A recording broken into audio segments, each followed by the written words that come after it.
finding the leadership style that works. I'm really curious to know how being in the, the being a firefighter and then being in the military, the two branches that you were in, how did you learn and how did you take various lessons from it? And what were some of those lessons? And how did you identify within each one what was good, what worked, and then what didn't work? And then how do you turn that into your style of leadership?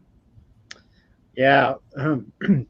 What you're saying there, Baruch, really summed it up as to why I chose the title of my book, The Furnace of Mhm. Leadership Development, because it is a furnace. And one of the examples Yeah. that I give in there is a glass paperweight. Growing up in southern New Jersey, the glass industry is big. It used to be bigger. And one of the places that we like to go to is called a Wheaton Arts and Village in Millville, New Jersey. And they've got a replica of the original glass furnace in there. I just love sitting there and watching the artist work. Yeah, and from the perspective of the glass paperweight, they bring out the glass, they work it until it starts to get cool. They put it back in the furnace, and that's running between 2200 and 2400 degrees Wow. Fahrenheit. Comes back out cool. If it gets too cold, it cracks and it breaks. If it's in the furnace for too long, it'll boop, melt off. And so it's finding that right temperature. And Mhm. for us to be good leaders, we have to be students of leadership. We Yeah. cannot, Wow. I've seen a lot of people, they make such a mistake.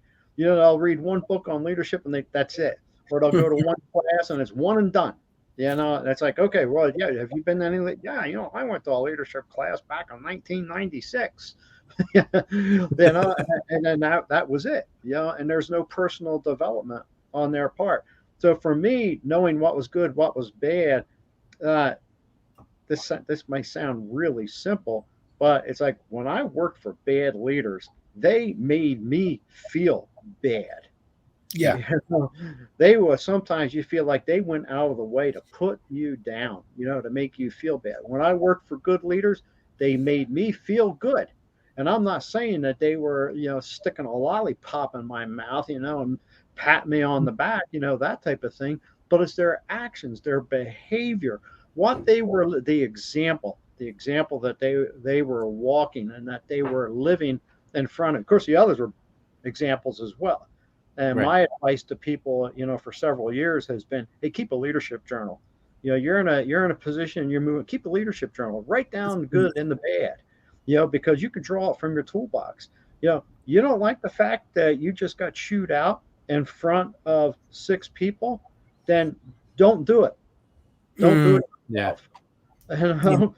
And one story that really sticks out in my mind as I attended a fire department conference was down in San Diego back in January 2014. And one of the speakers, his name was Dennis Compton, and he had been bred through the Phoenix Fire Department system, and then he went on to be a fire chief in other agencies. And he was relating a story that when he was a captain in the Phoenix Fire Department, that an engine company, for people who don't know, an engine company is the pumper. The engine company pulled up in front of the station that he was at, and the crew got off, and they came in, and he was at a station where there was a battalion chief that was assigned there. And they came in, and the captain said, "Hey, my firefighter here has got an idea he'd like to talk to you about." And so this firefighter, newer, he shared his idea with the battalion chief, and Compton said the battalion chief just went off on this guy, just berated him. It just wow. made the guy feel little, and they left. And Compton said, "Why in the world did you do that?" And he said the guy turned around and he said he was angry, and he said because that's the way I was treated when I was a new firefighter. Hmm. Wow. You know what? I don't care. Yeah. You know, that is not a license Yeah. to Yeah. treat that man that way. Because what impact will it have on number one, he's not going to respect that BC. Number Hmm. two is when he sees his vehicle pull up in front of the fire station, he's going to say, "Oh, here he is. I need to go find something to do. Yeah. Yeah. Go clean spiders off the roof, anything to get away Yeah. from the guy." Sure. That's terrible. That is absolutely terrible leadership. And Hmm. so, I've taken those sorts of things too and put them into my toolbox that I can draw from. I like to read. I love studying history. the majority of these books back here are either leadership books or military history books. Yeah, Yeah. and we can Wow. learn.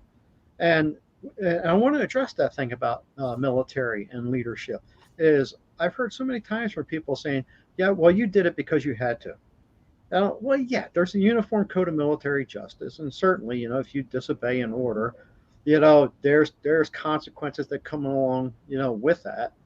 But I have a book back here that I used in a research project when I was going through the executive fire officer program. My first year paper I wrote on making rapid tactical decisions under stress, uh, and it's called Men Against Fire. Hmm. And it was written by an Army colonel after World War II, and the Army had commissioned him to interview soldiers who had been in rifle companies, not airborne or Rangers, but a regular rifle company, which was averaging 100 soldiers per company.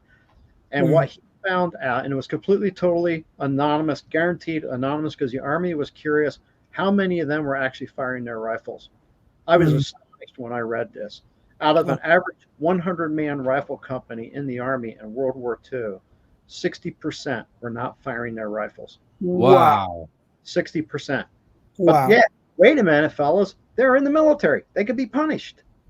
Right. That goes to show me that just because somebody's in the military, that does not automatically mean that you're going to follow orders. Right. Because somebody's in the fire department or a paramilitary organization doesn't mean people are going to follow orders. So how do you do this stuff? That's the $1 million question. How do we take all these things, and mold them together and say, all right, when do I apply this particular style? Even at a fire, I went to a fire Right. and I look back on it, the times that where I actually had to use an authoritarian, hey, this has got to be done, do this now. It was something that was very critical that was happening like that, and I needed to issue that type of order. The bulk of the time, no, I would divide it out, put people in supervisory positions, and we would communicate with each other. If they were able, they'd come back to the command vehicle, and I'd have maybe like a fire tac group supervisor or a support group supervisor, and they'd come back to the command vehicle. We would discuss what we needed to accomplish. Bang, that's it. Okay. The two of them would go back and they'd talk to the people that were working underneath of them, and I do my thing back in the command vehicle, with a bigger picture. I didn't have to micromanage them. Right. Yeah. It comes back down, do we trust these folks? That work for us? And that's a big, and they know, I know, and you guys would too. When somebody doesn't trust you, Yep. it's because they're hovering over you all the time. Yep.